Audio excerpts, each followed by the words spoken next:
Hello and welcome to the Temple of Tomes with your host, Indie Comics Jones. Today is July 9th, 2021. This is episode 358. Serial. This is from Terry Moore. Okay, nice cover here. Just want to mention that none of his covers have anything to do with what's depicted in the story. They're just more of a just to give you a feel of the character's mindset, so to speak. So on the cover, we do have Zoe, who is the acting as detective in this story. She's trying to hunt down a serial killer. Okay, this is from Abstract Studios. This is number 5 in the series. I believe there is going to be a trade coming out soon on it.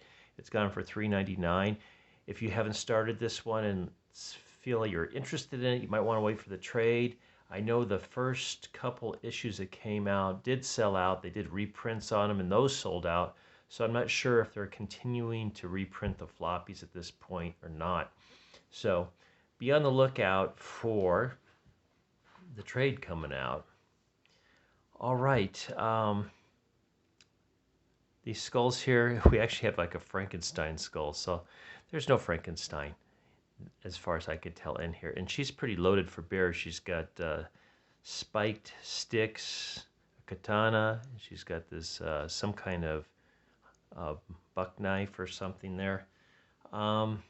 Nicely drawn, but like I said, this doesn't happen. She's never really backpacking into the woods up to this cabin here. There's nothing like that. Okay, let's take a look. Okay, like I said, this is Terry Moore. He wrote, directed, did the art, did the lettering. He does everything on this, basically. The shading, because there's not the inks, there's not really any color in this besides the cover. And I'm sure he probably had someone set. Probably good chance that he did the coloring on this himself. I just don't know for certain. Okay, what we're following, and I'm going to just call her Michelle for now because I'm not sure what her real name is. She is a serial killer, and she's able to change like a chameleon. She can have dark hair, different clothes, act differently, and one of the things she is very physically strong as well. And what she does is she picks out these males that seem to have some kind of what do you want to call it? Um, they're not honorable. Let's see, the least honorable males. They've done things in their past. She picks them out, lures them in, and then knocks them off. So, and then takes a trinket from it and encases that trinket in glass and presents it to her mother, who's kind of got dementia. She's in a nursing home. So she's got all these little stacks of glass objects in her room. So very interesting in that case. Now, Zoe's friend, she was about in her 30s, was murdered by her because she was kind of an accomplice to, not, I don't want to say accomplice, maybe an enabler to one of the men that she had murdered. So she was knocked off as well. And this has got Zoe hot on her trail. Now, if you know Zoe, she came out of Rachel Rising. She was possessed by the devil. They had to kill her to get the devil out, and then she was resurrected. However, she matures as a person, but not, her growth is stunted, so she always looks like a 10-year-old. Okay, we got through that. So this actual issue does not move the story along too much. However, it does have a couple good depictions of killing, more character building on the part of, I want to just call her Michelle, and we'll just kind of flip through it, as well as Zoe. Zoe is being tracked by a predator, and she actually is able to capture him, string him up, torture him, and leave him punctured for the bears to come and eat. So it doesn't look like a murder. However, she ends up killing him completely at some point to make sure that the bears don't follow her because she's got his blood on her. So it seems kind of brutal and everything, but he is a creep. So that's the end of that guy.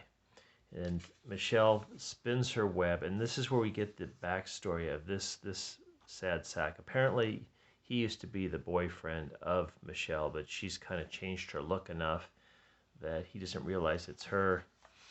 He just gets more hammered as he's talking to her.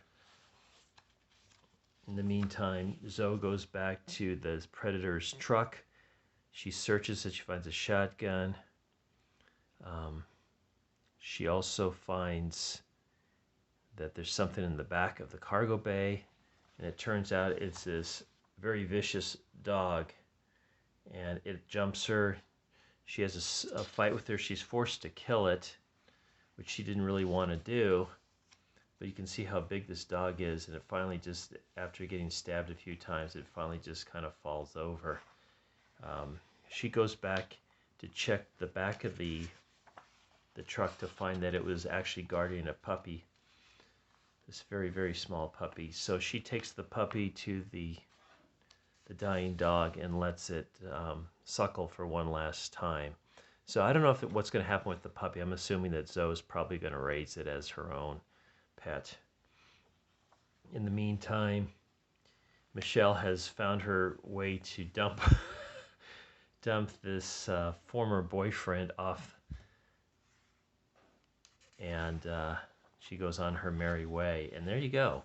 That's how it ends. Oh, the cover color was done by Brian Miller. So real quick, let's talk about some other things. Terry Morris. This is a recommend, by the way. Stranger in Paradise. Kachu Returns.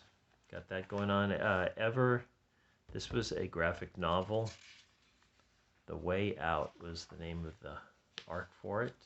Ever is the name of the girl. And this is Terry Moore's Motor Girl Omnibus. That was a 10-issue run. And the main Strangers in Paradise is collected there. We also have Terry Moore's Echo, Terry Moore's Rachel Rising. Both of these I love. This is what got me into Terry Moore, both of those stories.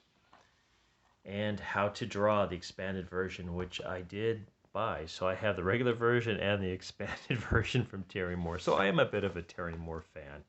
Yes, I am.